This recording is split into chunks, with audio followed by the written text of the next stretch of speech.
حضرت ہود علیہ السلام کی قوم عاد احقاف میں رہتی تھی۔ ان کے مورث اعلیٰ کا نام عاد بن اوس بن ارم بن سام بن نوح تھا۔ پوری قوم کے لوگ ان کو مورث اعلیٰ عاد کے نام سے پکارنے لگے۔ یہ لوگ بت پرست اور بہت بد اعمال تھے اور بد کردار تھے۔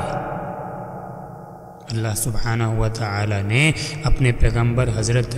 ہود علیہ السلام کو ان لوگوں کی ہدایت کے لیے بھیجا، مگر اس قوم نے اپنے تکبر اور سرکشی کی وجہ سے حضرت ہود علیہ السلام کو جھٹلا دیا اور اپنے کفر پر اڑے رہے۔ حضرت ہود علیہ السلام بار بار ان سرکشوں کو اللہ کے عذاب سے ڈراتے رہے، مگر اس شریر قوم نے نہایت ہی بے باکی اور گستاخی کے ساتھ اپنے نبی سے یعنی حضرت ہود علیہ السلام سے یہ کہہ دیا: اجئتنا لنعبد اللہ وحدہ وَنَذَرَ مَا كَانَ يَعْبُدُ آبَاؤُنَا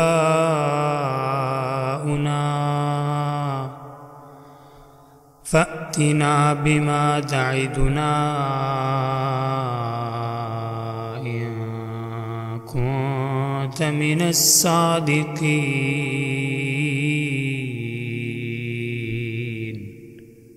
کیا تم ہمارے پاس اس لیے آئے ہو کہ ہم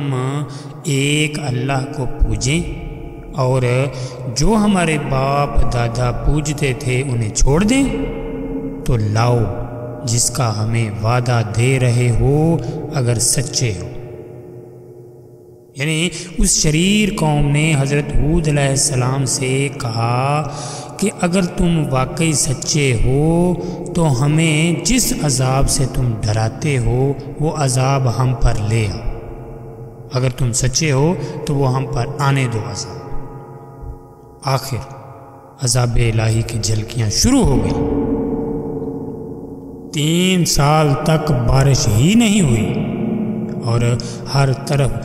قحط اور خشک سالی کا دورہ ہو گیا، یہاں تک کہ لوگ اناج کے دانے دانے کو ترس گئے۔ اس زمانے کا یہ دستور تھا کہ جب کوئی بلا اور مصیبت آتی تھی تو لوگ مکہ معظمہ جا کر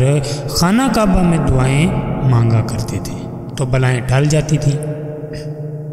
چنانچہ ایک جماعت مکہ معظمہ گئی، اس جماعت میں سے مرثد بن سعد نامی ایک شخص بھی تھا جو کہ حقیقت میں مومن تھا، اللہ اکبر، مگر اپنے ایمان کو قوم سے چھپائے ہوئے تھا۔ جب ان لوگوں نے کعبہ معظمہ میں دعا مانگنی شروع کی تو مرثد بن سعد کا ایمانی جذبہ بیدار ہو گیا اور اس نے تڑپ کر کہا کہ اے میری قوم، تم لاکھ دعائیں مانگو مگر اللہ کی قسم اس وقت تک پانی نہیں برسے گا جب تک تم اپنے نبی حضرت ہود علیہ السلام پر ایمان نہ لاؤ گے۔ حضرت مرثد بن سعد نے جب اپنا ایمان ظاہر کر دیا تو اس قوم نے بجائے ان کی بات ماننے کے، ان کی بات پر یقین کرنے کے، قوم عاد کے شریروں نے ان کو مار پیٹ کر الگ کر دیا اور دعائیں مانگنے لگے۔ اس وقت اللہ سبحانہ و تعالی نے 3 بدلیاں بھیجی، ایک سفید، ایک سرخ، ایک سیاہ یعنی کالی، اور آسمان سے ایک آواز آئی کہ اے قوم عاد، تم لوگ اپنی قوم کے لیے ان 3 بدلیوں میں سے ایک بدلی کو پسند کر لو۔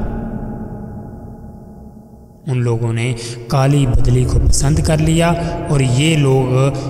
اس خیال میں مگن تھے کہ کالی بدلی خوب زیادہ بارش دے گی۔ چنانچہ وہ ابر سیاہ قوم عاد کی آبادیوں کی طرف چل پڑا، وہ کالے بادل۔ قوم عاد کے لوگ کالی بدلی کو دیکھ کر بہت خوش ہوئے تو حضرت ہود علیہ السلام نے اس کالے بادلوں کو دیکھ کر فرمایا کہ اے میری قوم دیکھ لو، عذاب الہی ابر کی صورت میں تمہاری طرف پڑ رہا ہے۔ مگر قوم کے گستاخوں نے اپنے نبی کو جھٹلا دیا اور کہا کہ کہاں کا عذاب اور کیسا عذاب، یہ تو بادل ہے جو ہمیں بارش دینے کے لیے آ رہا ہے۔ یہ بادل پچھم کی طرف سے آبادیوں کی طرف برابر بڑھتا رہا اور ایک دم ناگہاں اس میں سے ایک آندھی آئی جو اتنی شدید تھی کہ اونٹوں کو ان کے سواروں سمیت اڑا کر کہیں سے کہیں پھینک دیتی تھی، پھر اتنی زوردار ہو گئی کہ درختوں کو جڑوں سے اکھاڑ کر اڑا لے جانے لگی۔ یہ دیکھ کر قوم عاد کے لوگوں نے اپنے سنگین محلوں میں داخل ہو کر دروازوں کو بند کر لیا، مگر آندھی کے جھونکے نہ صرف دروازوں کو اکھاڑ کر لے گئے بلکہ پوری عمارتوں کو جھنجھوڑ کر ان کی اینٹ سے اینٹ بجا دی۔ 7 رات اور 8 دن مسلسل یہ آندھی چلتی رہی، یہاں تک کہ قوم عاد کا ایک ایک آدمی مر کر فنا ہو گیا اور اس قوم کا ایک بچہ بھی باقی نہ رہا۔ جب آندھی ختم ہوئی تو اس قوم کی لاشیں زمین پر اس طرح پڑی ہوئی تھیں جس طرح کھجوروں کے درخت اکھڑ کر زمین پر پڑے ہوں۔ چنانچہ اللہ سبحانہ و تعالی قرآن مجید فرقان حمید میں ارشاد فرماتا ہے، بسم اللہ الرحمن الرحیم،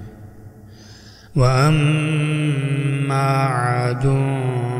فَأُهْلِكُوا بِرِيحٍ صَرْصَرٍ عَاتِيَةٍ سَخَّرَهَا عَلَيْهِمْ 7 لَيَالٍ و8 أَيَّامٍ حُسُومًا فترى القوم فيها سرعا كأنهم أعجاز نخل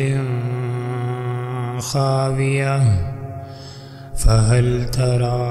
لهم من باقية۔ اور رہے عاد وہ ہلاک کیے گئے نہایت سخت گرجتی آندھی سے، وہ ان پر قوت سے لگا دی 7 راتیں اور 8 دن لگاتار، تو ان لوگوں کو ان میں دیکھو بچھڑے ہوئے، گویا وہ کھجور کے ڈنڈے سوکھے تنے ہیں گرے ہوئے، تو تم ان میں کسی کو بچا ہوا دیکھتے ہو؟ پھر قدرت خداوندی سے کالے رنگ کے پرندوں کا ایک غول نمودار ہوا جنہوں نے ان کی لاشوں کو اٹھا کر سمندر میں پھینک دیا، اور حضرت ہود علیہ السلام نے اس بستی کو چھوڑ دیا اور چند مومنین جو ایمان لائے تھے ساتھ لے کر مکہ مکرمہ چلے گئے اور آخر زندگی تک بیت اللہ شریف میں عبادت کرتے رہے۔ قرآن مجید فرقان حمید کے اس دردناک واقعہ سے یہ سبق ملتا ہے کہ قوم عاد جو بڑی طاقتور اور قدآور قوم تھی اور ان لوگوں کی مالی خوشحالی بھی نہایت مستحکم تھی، کیونکہ لہلہاتی کھیتیاں اور ہرے بھرے باغات ان کے پاس تھے۔ پہاڑوں کو تراش تراش کر ان لوگوں نے گرمیوں اور سردیوں کے الگ الگ محلات تعمیر کیے ہوئے تھے۔ ان لوگوں کو اپنی کثرت اور طاقت پر بڑا اعتماد تھا، اپنے تمول اور سامان عیش و عشرت پر بڑا ناز تھا، مگر کفر اور بدعمالیوں اور بدکاریوں کی نحوست نے ان لوگوں کو اللہ کے قہر، اللہ کے عذاب میں اس طرح گرفتار کر دیا کہ آندھی کے جھونکوں اور جھٹکوں نے ان کی پوری آبادی کو جھنجھوڑ کر چکنا چور کر دیا، اور اس قوم کے وجود کو صفحہ ہستی سے اس طرح مٹا دیا کہ ان کی قبروں کا بھی کہیں نشان باقی نہ رہا۔ تو پھر بھلا ہم لوگوں جیسی کمزور قوموں کا کیا ٹھکانا ہے کہ عذاب الہی کے جھٹکوں کی تاب لا سکیں؟ اس لیے جن لوگوں کو اپنی اور اپنی نسلوں کی خیر و بقا منظور ہے انہیں لازم ہے کہ وہ اللہ سبحانہ و تعالی اور اللہ کے پیارے محبوب صلی اللہ تعالی علیہ وآلہ وسلم کی نافرمانیوں اور بدعمالیوں سے ہمیشہ ہمیشہ ہمیشہ بچتے رہیں، اپنی کوشش اور طاقت بھر اعمال صالحہ اور نیکیاں کرتے رہیں، ورنہ قرآن مجید کی آیتیں ہمیں جھنجھوڑ کر یہ سبق دے رہی ہیں کہ نیکی کی تاثیر آبادی اور بدی کی تاثیر بربادی ہے۔ قرآن مجید فرقان حمید میں سورۃ الحاقہ میں آپ خود پڑھ لیجئے، اللہ سبحانہ و تعالی فرماتا ہے والمؤتفقات بالخاطئہ، یعنی بہت سی بستیاں اپنی بدکاریوں اور بدعمالیوں کی وجہ سے ہلاک اور برباد کر دی گئی۔ اور دوسری آیت میں اللہ سبحانہ و تعالی سورۃ الاعراف میں ارشاد فرماتا ہے وَلَوْ أَنَّ أَهْلَ الْقُرَىٰ آمَنُوا وَاتَّقَوْا لَفَتَحْنَا عَلَيْهِمْ بركات من